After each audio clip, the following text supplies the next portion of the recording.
လူတွေကိုမုန်းတယ်မမေခွဲခြားဆက်ဆံတဲ့လူတွေကိုမုန်းတယ်စူပါတဲ့ပန်းအနမ်းမရှိတဲ့ပန်းဆိုမကြိုက်ကြဘူးလွယ်လွယ်ကူကူပွင့်တဲ့ပန်းဆိုရင်တမိုးမထားကြဘူးအမေပန်းနေမှာဘာဖြစ်ရှိလို့လဲမေရမွေးဖွားခြင်းတဲ့ရွေးချယ်ခွင့်မှမရှိခဲ့တာဗီဇတွေမျိုးရိုးတွေဟာဖျက်ဟောသလိုဆိုကန်တရားတိုင်းပဲပေါ့မေတွေ့ဆုံခြင်းဟာရေးဆက်ဆိုရင်ခွဲခွာခြင်းဟာဝကျွေးပဲ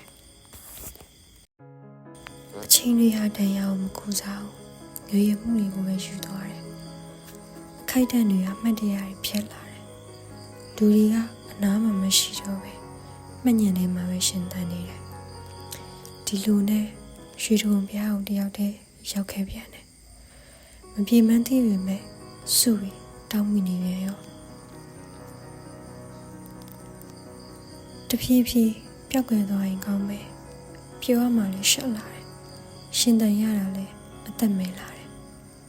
အတိတ်ကြောင်းတွေတွေးနေတော့အနာဂတ်ကငါရှိရောက်လာတယ်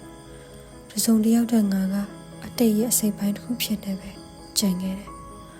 ပြင်ဆင်မှုတွေမရှိပဲဘဝကိုဖြတ်သန်းတယ်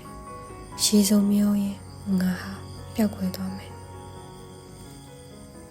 နောင်ဘဝချရင်ညက်ပြလေးဖြစ်ချင်တယ်တောင်တန်းနေစီသွားမယ်ပင်လယ်စီလဲသွားမယ်ချစ်ရတဲ့သူစီတတိယတိုင်းပြန်တမ်းမယ်အတိတ်ကိုပြန်တမ်းနိုင်မယ်ဆိုရင်နေရကိုဘုရားရှင်စီမှာဆုတောင်းမယ်ပြီးရင်ငါရဲ့အကောင်းဆုံးတက္ကရာတွေစီပြန်တမ်းမယ်မင်းရောနောင်ဘဝချရင်ညက်ပြလေးဖြစ်နေအတူတူပြန်ဆုံးချင်လား